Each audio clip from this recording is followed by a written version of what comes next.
First, a man who has devoted years of his life promoting organ donation is about to pay a high price for his work. George Marcello has been paying for his latest campaign out of his own pocket, and he's now on the verge of losing his house. Here's Sean Mallon now with a story you'll only see on Global. For 10 years since he received his first liver transplant, George Marcello has been on a marathon campaign to promote organ donation. But now he's hit a financial roadblock. Right now I need help. I need help now. There's Marcello just 2 weeks ago with the Premier supporting his latest campaign. But he says the government has turned down all his applications for grants, and he's only been able to garner minimal corporate sponsorship. To keep the campaign going, Marcello put a third mortgage on his own house. He's $50,000 in the hole with no way of paying it back. Foreclosure looms, and he could be losing his home as early as March. It's kind of depressing and sad, a little bit of anger. He just cares so deeply, and it's made quite a real difference to a lot of recipients.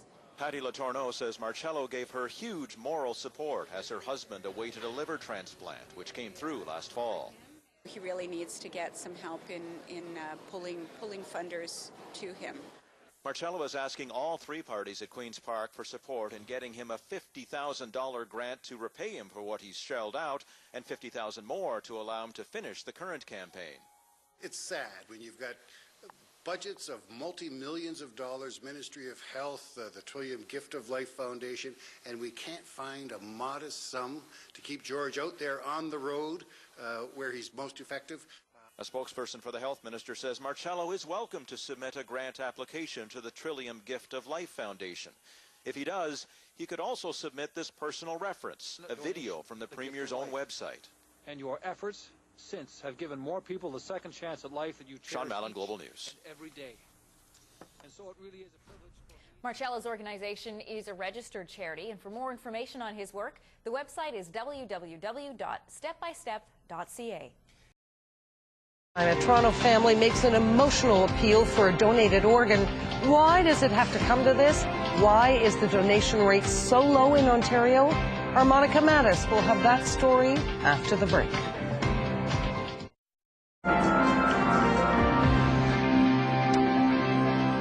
Thousands of Canadian families are living in limbo. That's because a loved one needs a new organ, but there is a critical shortage. Our health reporter, Monica Mattis, is here with the story.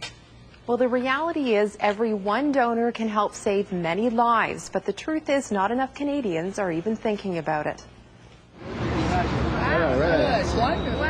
Patty Letourneau and her sons light the torch of life. It's a symbol of hope in a difficult time.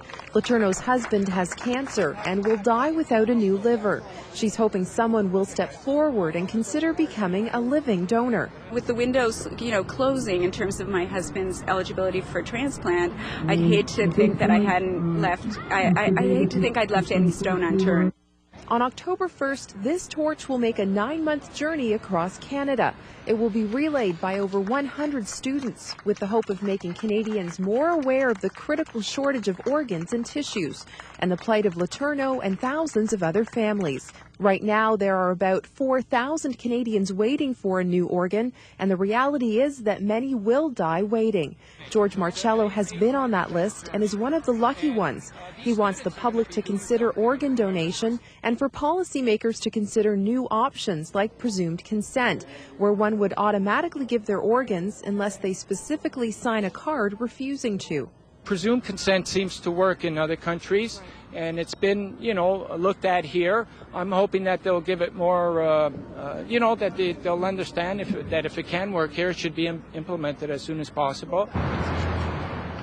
17-year-old Kristopher Knowles will be one of the students walking across the country. He's waiting for a new liver himself and calls organ donation an act of love. Everyone should become an organ donor. And our slogan is please don't take your organs to heaven. Heaven knows we need them here. And for more information on donating, including doing live donation, you can check out our website at toronto.ctv.ca and click on the hot links. With Lifetime, I'm Monica Mattis. Tom and Christine, it's back to you.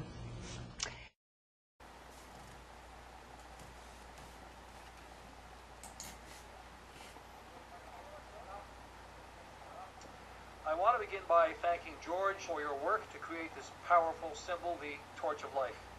It's gained a lot of attention. It's traveled to hundreds of communities. It's even been blessed by the Pope. But as with any journey, it started with a single step, and you, George Marcello, were the person with the hope and determination to take it. You yourself received the gift of an organ donation, the gift of life. And your efforts since have given more people the second chance at life that you cherish each and every day. And so it really is a privilege for me to have held the torch of life in my hands beside Denise here a moment ago. I never actually got to hold that thing. Actually, we're going to pass it to you right now. Thank you very much. I want to congratulate Denise on being Toronto's torch champion. I'm going to give the torch back to you. You've made us all very proud. And I'm sure I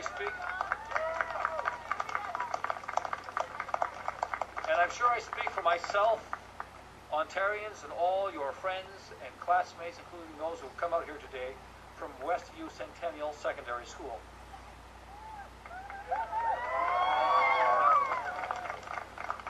Okay, cheer for yourself.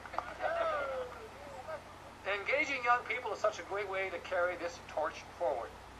Any one of us can be a champion for organ donations. We can encourage family, friends, and people in our community to talk about giving the gift of life. Too many of our fathers, our mothers, our sons, and our daughters are on the organ transplant waiting list. Over 1,600 people in Ontario alone. But awareness can make all the difference, and that's why Torch for Life is so important. The message is clear and simple. Anyone can be an organ donor. I want to thank the Trillium Gift of Life Network for coordinating organ transplant programs in Ontario and for getting results. We need more organ donations in Ontario so that people like George get the second chance at life that they deserve. Together we're making important progress in awareness, but there is more to be done. Sadly, every 3 days, the organ donation waiting list is one person less because they couldn't wait any longer, they couldn't survive. It doesn't have to be that way. And I believe that with people like Denise spreading the word, together with the other young people here and right across Canada, that we can and will do better. So let's keep working together, because an organ donation can bring life back to someone. Let's each one of us be a champion for organ donations, because each one of us can give the gift of life. Thank you very much.